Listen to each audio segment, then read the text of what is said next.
देखिए भैया, ध्यान दीजिए। कह रहा है भैया कि आपको एक क्वेश्चन है, और आज की क्लास में क्वेश्चन ही किए हैं, करा है मैंने, और बहुत बेसिक क्वेश्चन है। और दूसरी बात यह है कि भैया कुछ ऐसे भी क्वेश्चन है जिसमें आपके कंसेप्ट क्लियर हो जाएंगे, आप डायरेक्टली भी कर सकते हैं ऐसे क्वेश्चन को बगैर सॉल्व किए। ठीक है, आपको याद होगा कि मैंने बताया था electric field due to positive charge क्या होता है, रेडियली आउटवर्ड, और electric field due to negative charge क्या होगा, रेडियली इनवर्ड। ये मेरा एक पॉजिटिव चार्ज है प्लस क्यू। अगर मैं पी पॉइंट पर इलेक्ट्रिक फील्ड की बात करूंगा, इस पॉजिटिव चार्ज की इस पी पॉइंट पर इलेक्ट्रिक फील्ड किस तरीके से होगी, तो वो क्या होगी, रेडियली आउटवर्ड। अगर पी पॉइंट इधर पे है, और मान लीजिए पी पॉइंट अगर आपका इधर है, तो इलेक्ट्रिक फील्ड रेडियली आउटवर्ड, हमेशा दूर ही रहेगी इससे। आउटवर्ड का मतलब इस चार्ज से हमेशा दूर जाएगी। अगर यही मैं नेगेटिव चार्ज बना दूं, क्या बना दूं, और पी पॉइंट रख दूं, तो भैया इसकी इलेक्ट्रिक फील्ड इस पी पॉइंट पर वो कैसी होगी, रेडियली इनवर्ड। अगर पी पॉइंट यहां पे होगा तो रेडियली इनवर्ड, पी पॉइंट यहां पर होगा तो रेडियली इनवर्ड। समझ गए भैया, या पी पॉइंट यहां पर होगा तो रेडियली इनवर्ड। समझ गए भैया। तो पॉजिटिव चार्ज का किसी भी पॉइंट पर अगर आपको इलेक्ट्रिक फील्ड निकालनी है, तो हमेशा पॉजिटिव चार्ज से दूर की तरफ इलेक्ट्रिक फील्ड जाएगी, और नेगेटिव चार्ज किसी पॉइंट पर आपको इलेक्ट्रिक फील्ड निकालनी है, तो नेगेटिव चार्ज के पास में इलेक्ट्रिक फील्ड आएगी। कोई दिक्कत तो नहीं है। ठीक है, चलो इसी का अच्छी क्या हो गया है? मैं भूल गया। अब देखिए भैया, एक सिस्टम ऑफ चार्ज है ए और बी का, एज इट इज आपको कॉपी करना है, लेकिन पहले समझ लीजिए कैसे कॉपी करना है। ये ए है और ये क्या है भैया, बी पॉइंट है बीच में, और यहां पर क्या है भैया, सी पॉइंट है। ए पे रखा जो चार्ज है वो पॉजिटिव है, और सी पे रखा चार्ज क्या है, वो नेगेटिव है, ट्यू क्यू है। अच्छा, बी पॉइंट की दूरी इससे कितनी है, आर, और इससे कितनी है, वो भी कितनी है, आर। अपने को बी पॉइंट पर इलेक्ट्रिक फील्ड निकालनी है कुल। अगर मैं बात करूं ए पे रखा चार्ज कैसा है, तो बता विक्रांत, ए पे जो चार्ज रखा है वो कैसा है, और पॉजिटिव चार्ज की वजह से इलेक्ट्रिक फील्ड आपको किस पे निकालनी है, बी पे। क्या पे निकालनी है, तो बी पे जो इलेक्ट्रिक फील्ड होगी उसकी डायरेक्शन क्या होगी, ए की। अबे आउटवर्ड तो होगी, लेकिन किधर, लेफ्ट में राइट में, क्या रूल क्या निकाल रहा है, रूल थोड़ी ना लगता है इसमें। इसकी इलेक्ट्रिक फील्ड इस पॉइंट पर निकालनी है, तो भैया आपको पता है पॉजिटिव चार्ज है, बी पॉइंट पर इलेक्ट्रिक फील्ड निकालनी हो, क्या होगी, रेडियली आउटवर्ड, इससे दूर जाएगी। इस पॉजिटिव चार्ज से इस पॉइंट पर इसकी इलेक्ट्रिक फील्ड क्या होगी, इससे दूर जाएगी। कोई दिक्कत तो नहीं है। ये क्या चार्ज है, नेगेटिव, और आपको इसकी वजह से ही क्या निकालनी है, बी पॉइंट पर इलेक्ट्रिक फील्ड निकालनी है। तो ये नेगेटिव चार्ज है, इसकी इलेक्ट्रिक फील्ड क्या होगी, उसकी तरफ आएगी, रेडियली इनवर्ट रहेगी उसके अंदर की तरफ। तो हम देख रहे हैं यहां पर ए की इलेक्ट्रिक फील्ड और सी की इलेक्ट्रिक फील्ड, सी की इलेक्ट्रिक फील्ड दोनों की डायरेक्शन क्या है, सेम है। तो बी पॉइंट पर जो कुल इलेक्ट्रिक फील्ड होगी, मैंने आपको बताया जब दो इलेक्ट्रिक फील्ड एक ही डायरेक्शन में तो क्या करोगे, ईसी प्लस ई ए कर दोगे। ईसी क्या है, इसकी इलेक्ट्रिक फील्ड बी पॉइंट पर, ई ए क्या है, इसकी इलेक्ट्रिक फील्ड बी पॉइंट पर। तो ईसी की वैल्यू निकालो, इलेक्ट्रिक फील्ड ड्यू टू, आपको पता है ये चार्ज है, कैसे चार्ज है, पॉइंट चार्ज है, और पॉइंट चार्ज की इलेक्ट्रिक फील्ड का फॉर्मूला क्या था, ई इक्वल्स टू में के क्यू अपॉन में आर स्क्वायर, यही था। तो भैया सी पॉइंट की, सी चार्ज की इलेक्ट्रिक फील्ड बी पॉइंट पर क्या होगी, तो के चार्ज कितना है भैया, माइनस नहीं लगाना, 2q, और दूरी कितनी भैया, ए और सी के बीच, सी और बी के बीच की दूरी आर, आर स्क्वायर।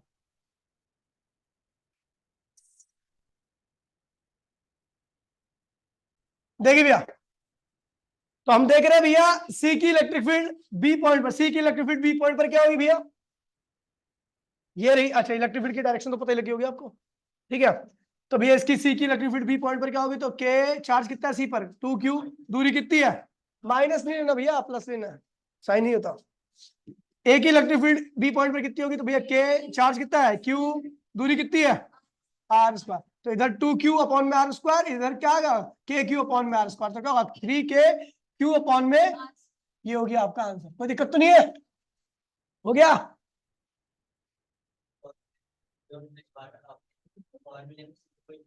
कोई फॉर्मूला नहीं हो,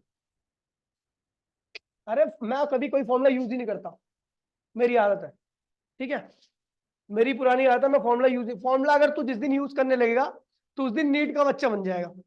नीट में तो सोचता है, नीट के बच्चे रट्टा मारते हैं, वैल्यू डालते हैं, आंसर निकालते हैं, उनको दिमाग से मतलब नहीं होता। केमिस्ट्री पढ़ रहा है क्या, छोड़, हम फिजिक्स पढ़ रहे हैं भाई। हर चीज एक्सेप्शन थोड़ी ना होती, यहाँ पे सब चीज का रीजन होता है, समझ गया। अब देखिए भैया, ये है आपका क्वेश्चन, और इस क्वेश्चन बिल्कुल सेम यही कंसेप्ट यूज करना है कि एक चार्ज Q1 है, एक चार्ज Q2 है, एक चार्ज Q3 है, और आपको इस पॉइंट पर क्या निकालनी है? Electric field. ये पॉइंट क्या है भैया? P है। ये पॉइंट क्या है? P। P पॉइंट पर आपको निकालनी है इलेक्ट्रिक फील्ड, है ना? ये P है। तो अच्छा, एक देखिए, मैं इस डायग्राम को, दूसरा डायग्राम नहीं बना, चलो इसी दूसरा बना लेता हूँ, ठीक है? देखिए, ये है आपका डायग्राम।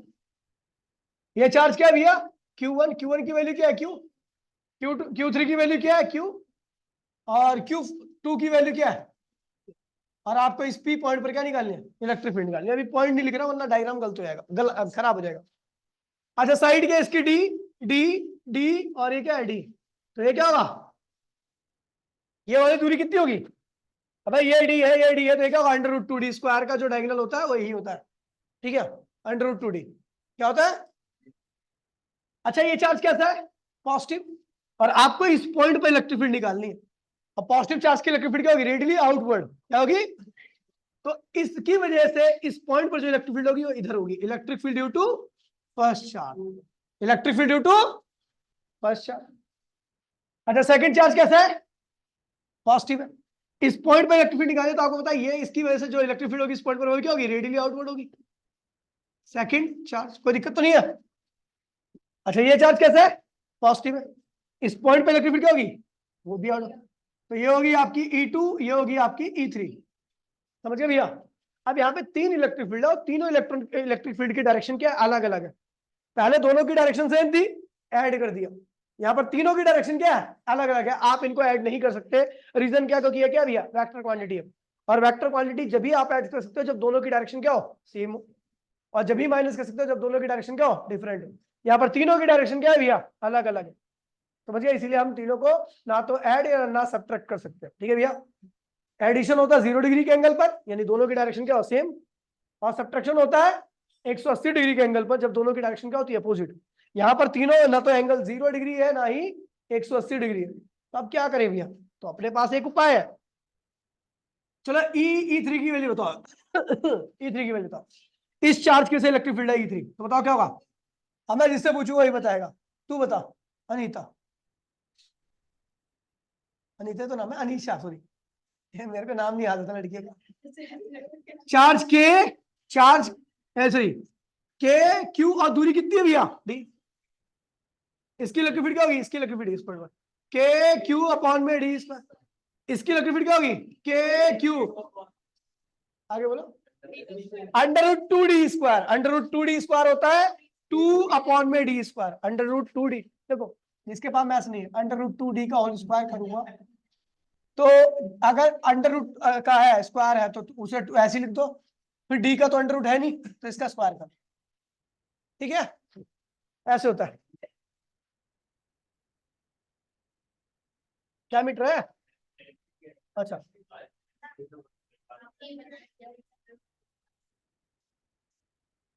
मैंने बताया था।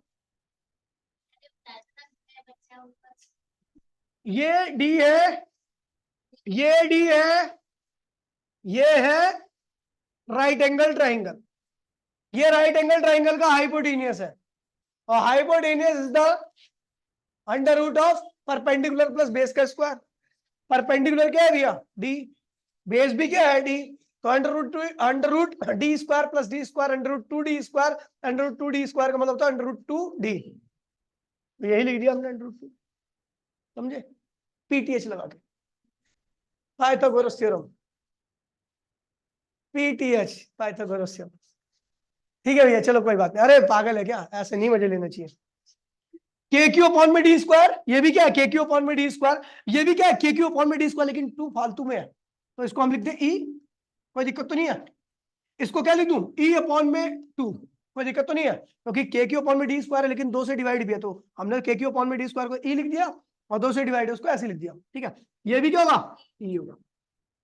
तो यहां पर अपने पास, मैं अब इसको इससे मेरे को कोई मतलब नहीं है, खत्म हो चुका है डायग्राम। अब मुझे केवल यहां से मतलब है, ठीक है?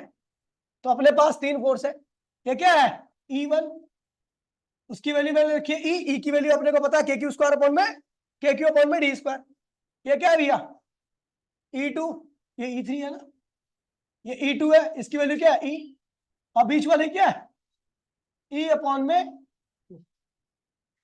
ये देख रहे हैं भैया, यहां पर अगर ये वेक्टर और ये वेक्टर दोनों देख रहे हैं हम बराबर है, क्या है, दो बराबर वेक्टर का रिजल्ट बीचों बीच जाता है, एकदम सेंटर से आता है। कहां से आता है, तो ये एक वेक्टर है, ये एक वेक्टर है, इनका रिजल्ट क्या होगा, एकदम बीचों बीच से आएगा।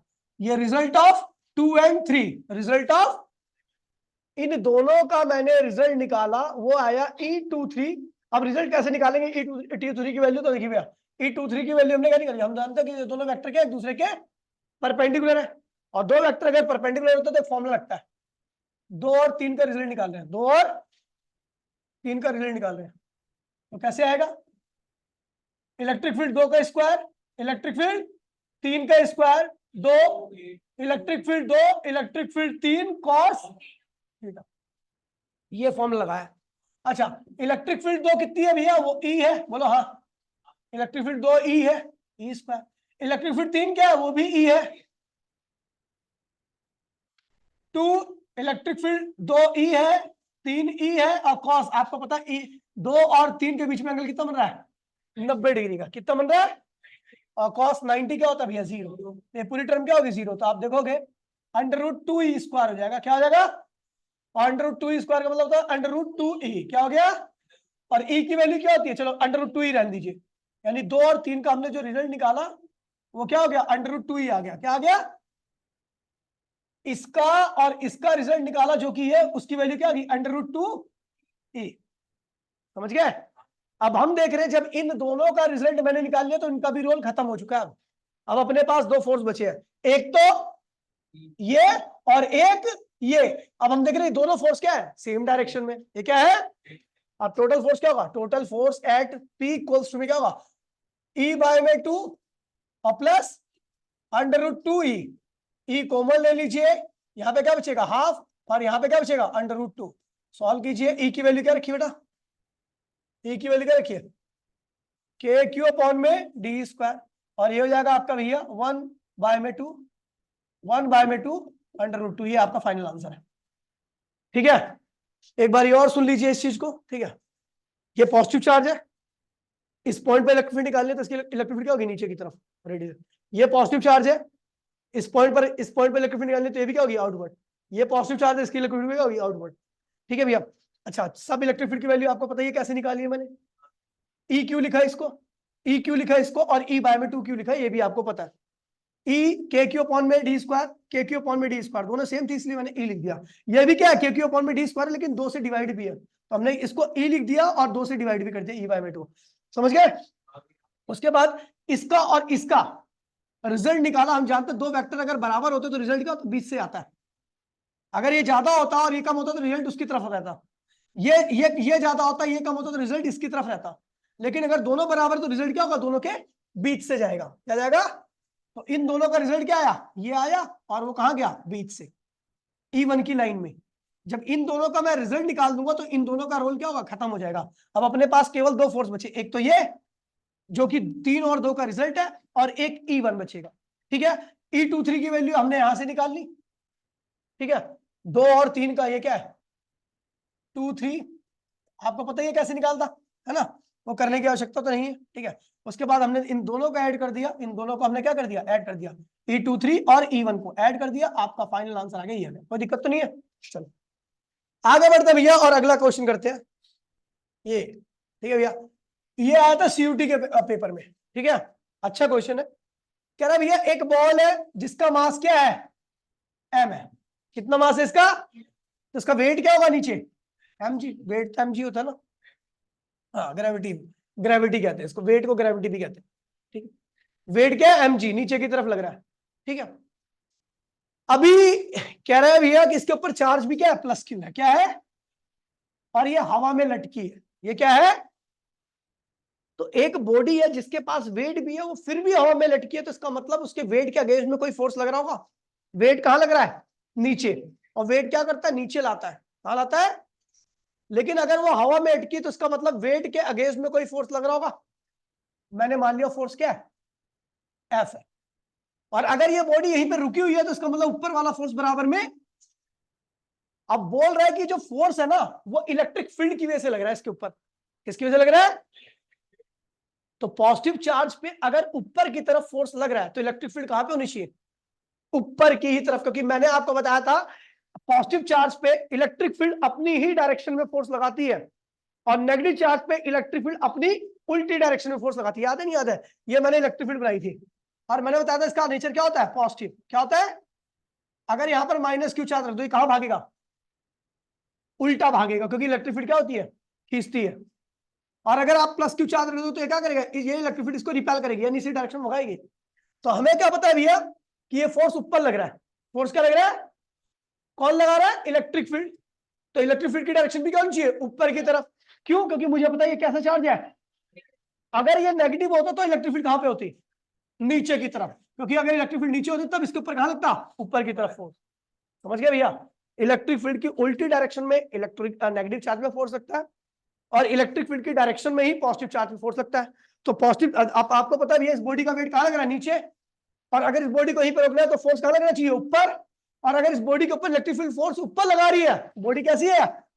पॉजिटिव चार्ज, तो इलेक्ट्रिक फील्ड भी कहां होनी चाहिए? ऊपर की तरफ। क्या होनी चाहिए? क्वेश्चन में बोल रखा है what is the value of electric field and what is the direction of electric field. समझ गए भैया? वैल्यू बताओ।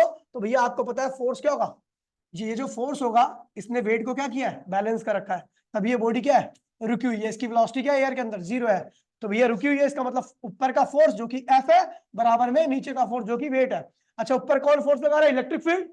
इलेक्ट्रिक फील्ड जो किसी चार्ज पे फोर्स लगाती है वो होती है EQ। क्या होता है? क्योंकि E क्या होता है? एक कूलम के ऊपर लगने वाला फोर्स। और एक कूलम पे लगने वाला फोर्स अगर आपको पता है तो दो कूलम पे फोर्स निकालने के लिए क्या करो? 2 से मल्टीप्लाई करोगे। ये चार्ज कितने कूलम का है? Q कूलम का। तो Q कूलम के ऊपर कितना फोर्स लगेगा? ऊपर EQ या QE। ठीक है भैया? तो ऊपर की तरफ इतना फोर्स लग रहा है, नीचे की तरफ वेट लग रहा है। तो भैया देखिए F की वैल्यू क्या है? EQ। mg, तो E की वैल्यू क्या आ गई? mg अपॉन में Q आ गई। और डायरेक्शन ऑफ इलेक्ट्रिक फील्ड क्या होगी? अपवर्ड। समझ गया भैया? एक बार और इसको बता देता हूं। एक बॉडी है जो कि सस्पेंडेड एयर में, उसके ऊपर प्लस क्यू चार्ज है। क्या है? वेट उसका mg नीचे है, उसके ऊपर क्या चार्ज है? बस ये ध्यान रखना क्या चार्ज है उसके ऊपर? पॉजिटिव चार्ज है। वेट कहां लग रहा है? नीचे। वेट नीचे लाने की कोशिश कर रहा है लेकिन बॉडी वहीं पे अटकी है। तो कह रहा है भैया अटकी है इसलिए क्योंकि इलेक्ट्रिक फील्ड फोर्स लगा रही है। वेट कहां लग रहा है? तो इलेक्ट्रिक फील्ड कहां फोर्स लगा रही होगी? ऊपर। अगर इलेक्ट्रिक फील्ड फोर्स लगा रही है तो इलेक्ट्रिक फील्ड की डायरेक्शन भी क्या होगी? क्योंकि चार्ज कैसा है? पॉजिटिव। ठीक भैया? तो इलेक्ट्रिक फील्ड जो फोर्स लगाती है कितना होता है? EQ। तो इलेक्ट्रिक फील्ड का फोर्स जो कि क्या है? EQ, वो किसके बराबर होगा? mg। तो वहां से आपकी इलेक्ट्रिक फील्ड की वैल्यू निकल आई। समझ गया भैया? अगला क्वेश्चन देखिए भैया, ये भी आप बहुत अच्छा क्वेश्चन है और ये भी बेसिक कंसेप्ट पे बेस्ड है। ठीक है? ये है आपका, ठीक है, यहाँ पे चार्ज Q1, इसकी वैल्यू क्या है? Q। यहाँ पे चार्ज क्या है भैया? Q2, इसकी वैल्यू भी क्या है? Q। यहाँ पे चार्ज क्या है भैया? Q3, इसकी वैल्यू क्या है? -Q। यहाँ पे रखा चार्ज क्या है? Q4, इसकी वैल्यू क्या है? -Q। इसकी साइड क्या है भैया? D। D कह रहा भैया इसके डायगोनल जहां पे इंटरसेक्ट कर रहे हैं, यहाँ पे इंटरसेक्ट कर रहे हैं, इस पॉइंट पर इंटरसेक्टिंग पॉइंट का नाम दे रखा है भैया हमने O। क्या दे रखा है? इसी O पॉइंट पर कुल इलेक्ट्रिक फील्ड निकालनी है। ठीक है? अब मैं पूछूंगा, जिससे पूछूंगा वही बताएगा, मुझे बक्कल तार दूंगा भाई। कुशाग्र। Q1 चार्ज कैसा चार्ज है? पॉजिटिव चार्ज है। और O पॉइंट ये रहा जहां पे मुझे इलेक्ट्रिक फील्ड निकालनी है। मैं बना के मिटो दे रहा हूं, समझ जाना, क्योंकि डायग्राम गलत हो जाएगा, खराब हो जाएगा, पोच पोच जाएगा। ठीक है? तो भैया इस पहले वाले चार्ज की वजह से इस O पॉइंट पर, जो कि दिख नहीं रहा आपको, मतलब ये रहा, इस पर इलेक्ट्रिक फील्ड कैसे होगी? टूवर्ड्स किसकी तरफ? हाँ, साले लिखा हुआ है देखिए, टूवर्ड्स E1 क्या होगा? Towards Q3। क्या होगा? Towards Q3। Q3 की तरफ होगा। ठीक है? अच्छा ये कैसा चार्ज है? नेगेटिव चार्ज है। O पॉइंट पर इस नेगेटिव चार्ज की इलेक्ट्रिक फील्ड क्या होगी? टूवर्ड्स Q1 कैसे? बेटा नेगेटिव चार्ज की इलेक्ट्रिक फील्ड रेडियली इनवर्ड आती है। बेटा रैप्टा मान लो अपने, वरना मैं मारो मारो मारो जल्दी मारो बेटा, मारो ना प्लीज प्लीज। तो भैया ये नेगेटिव चार्ज है, इसकी इलेक्ट्रिक फील्ड हमेशा इसकी तरफ आएगी, मतलब इलेक्ट्रिक फील्ड ड्यू टू 3 क्या होगा? इसी की तरफ होगा। कोई दिक्कत तो नहीं है? चलो ठीक है। अच्छा ये Q2 जो चार्ज है उसकी वजह से इस पॉइंट पे इलेक्ट्रिक फील्ड क्या होगी? पॉजिटिव है।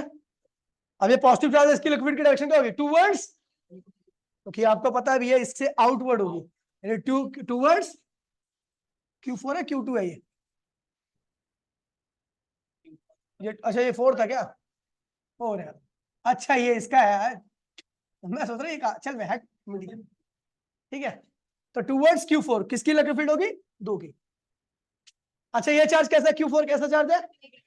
अब इसकी इलेक्ट्रिक फील्ड कहां पे होगी? टूवर्ड्स Q4 ही होगी, क्योंकि ये नेगेटिव चार्ज है। हम दोनों कह रहा हूं, मैंने क्या किया कि भैया ये दोनों इलेक्ट्रिक फील्ड एक ही डायरेक्शन में है, ये दोनों इलेक्ट्रिक फील्ड क्या है? तो 3 और 1 और 3 का रिजल्ट निकाल लिया, आपको पता दोनों एक डायरेक्शन में, तो इसलिए क्या हुआ? E1 प्लस E3 कर दीजिए। 1 और 3 का रिजल्ट है, इन दोनों को डायरेक्टली ऐड कर दिया क्योंकि सेम डायरेक्शन में। अच्छा ये दोनों भी एक डायरेक्शन में, तो क्या होगा? 2 और 4 का रिजल्ट क्या होगा? E2 plus E4। वहां पे अच्छा ये जानबूझ के लिखा है 3 है ना ये, E1 प्लस E3। हाँ E1 प्लस E3 एक डायरेक्शन में, 1 और 3 का रिजल्ट ये आ गया, और 2 और 4 एक डायरेक्शन में, तो 2 और 4 का रिजल्ट ये आ गया। अच्छा अब इसको देखिए जरा, कलाकारी करते हैं। ये बताओ ये डी है, ये क्या है? ये भी क्या है? थोड़ा इसको कलर चेंज कर लेता हूं। ये डी है, ये भी क्या है? डी है। तो ये पूरा क्या होगा?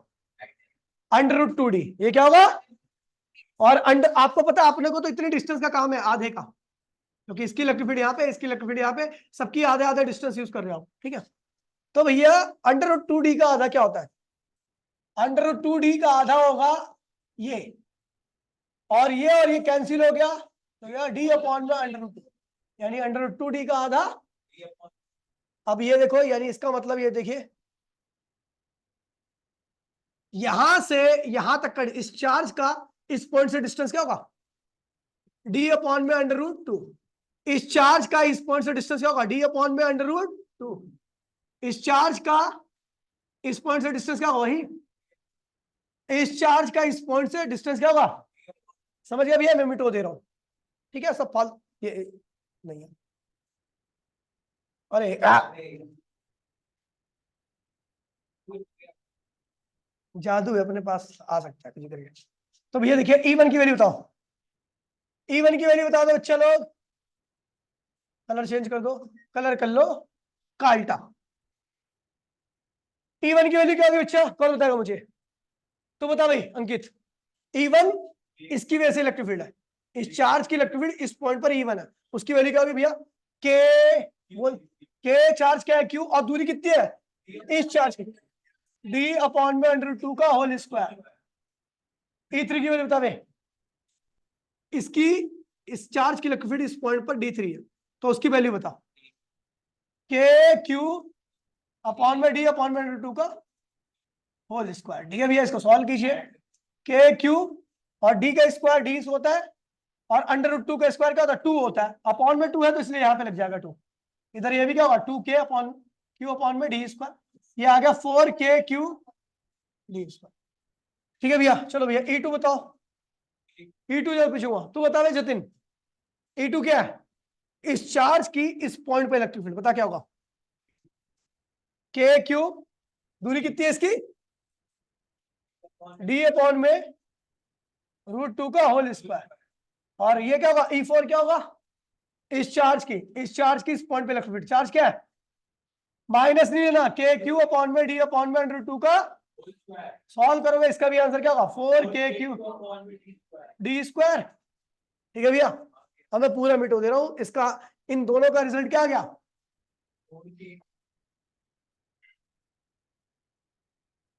ठीक है, इन दोनों का रिजल्ट क्या आ गया? 4KQ D square. इन दोनों का रिजल्ट क्या आ गया? ठीक है भैया, पूरा डायग्राम मिटो दिया। ठीक है भैया, अब हमारे पास एक इधर फोर्स बचा, जो कि किसका रिजल्ट था? 2 और 4 का, और एक नीचे बचा जो कि किसका रिजल्ट था? 1 और 3 का। इसका वैल्यू आई थी 4KQ स्क्वायर अपॉन में Q स्क्वायर, क्यों कह रहा हूं मैं, अपॉन में D स्क्वायर, और इसका क्या होगा? 4k³/d²। अब आपको पता है स्क्वायर के जो डायगोनल्स होते हैं वो एक दूसरे को 90 डिग्री के एंगल पर इंटरसेक्ट करते हैं, तो 90 डिग्री का एंगल है, ठीक है। अभी इन दोनों फोर्सेस का कुल इंपैक्ट बताना मुझे, ठीक है भैया।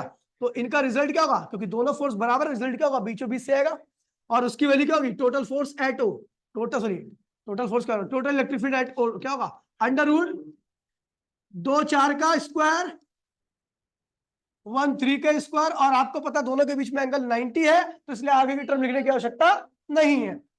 ये होगा, इसकी वैल्यू क्या रखी है, 4k³ का होल स्क्वायर, इसकी वैल्यू भी रखी है 4k³ सॉल्व कीजिए तो भैया दोनों सेम चीज है, ठीक है।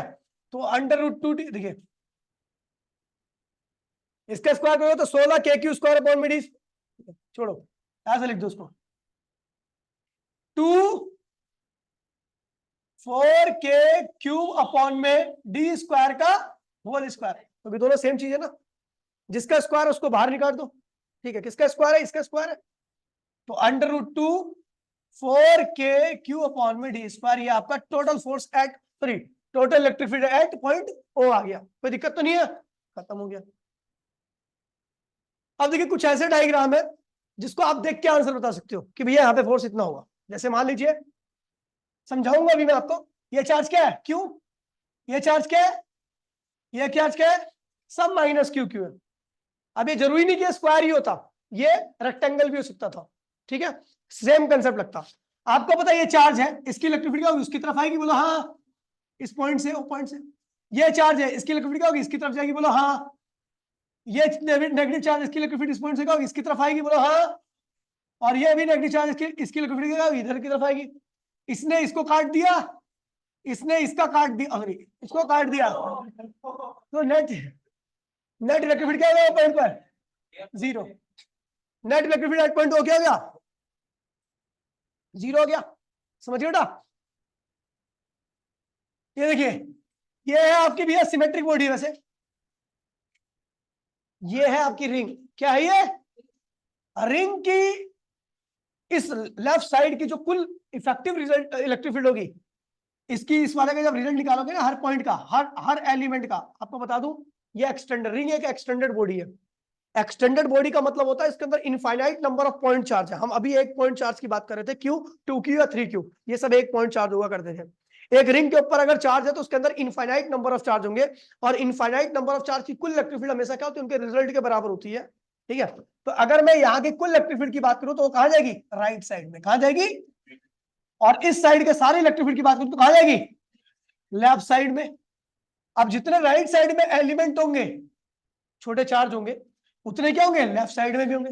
तो ये इलेक्ट्रिक फील्ड और ये इलेक्ट्रिक फील्ड भी क्या होगी, बराबर होगी। तो नेट इलेक्ट्रिक फील्ड क्या होगी, तो इस केस में भी क्या होगा, 0 ही आंसर आना है आपका, ठीक है भैया।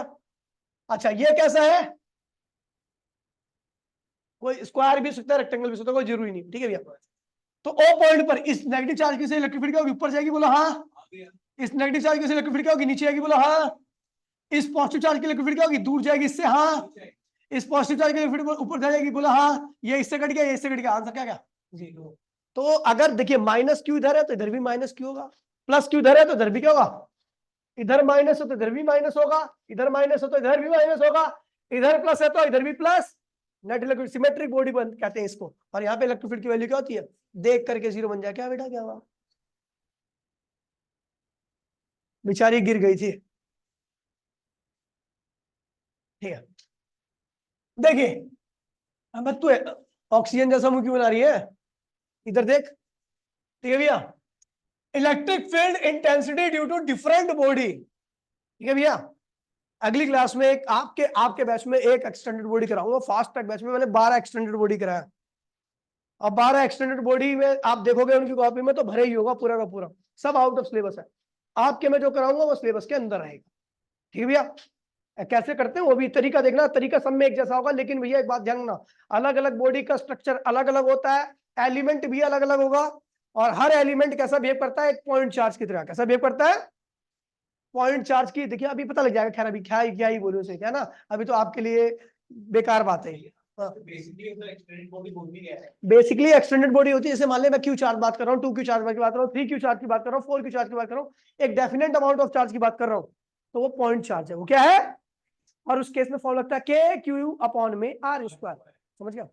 लेकिन एक्सटेंडेड बॉडी क्या है, अब सुन ले। तो एक्सटेंडेड बॉडी होती है जिसके अंदर भैया एक बॉडी है जिसका कुछ सरफेस एरिया है या कुछ लेंथ है या कुछ वॉल्यूम है, उसके ऊपर चार्ज देगा तो चार्ज का पूरी बॉडी के अंदर फैल जाएगा।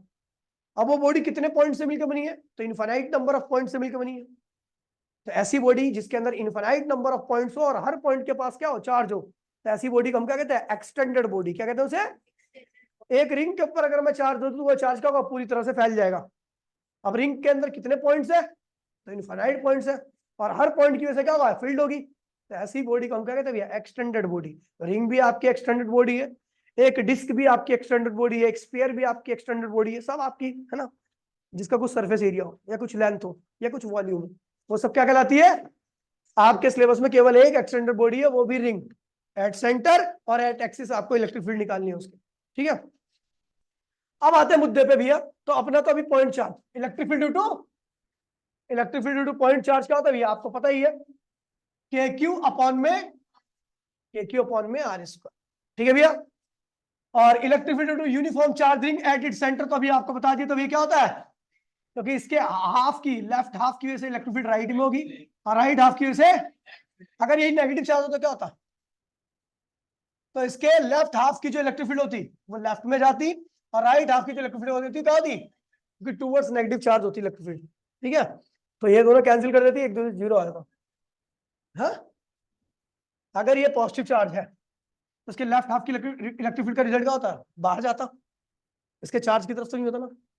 इसके लेफ्ट हाफ का इलेक्ट्रिक फील्ड क्या होती और राइट हाफ की इलेक्ट्रिक फील्ड क्या होती? राइट में आती। तो दोनों कैंसिल कर दी, लेकिन नेगेटिव में क्या होता? समझ गई ना? और नीचे आ रहा भी है एक्सटेंडेड बॉडी। तो एक्सटेंडेड बॉडी मैंने अभी आप नहीं पीछना तो पीछे वाले बैच में करा रखा है। ठीक है, समझ गए ना आप?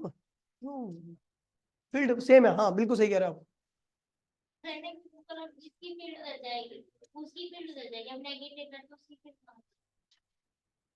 देखो बेटा, ये नेगेटिव है बोला, हाँ।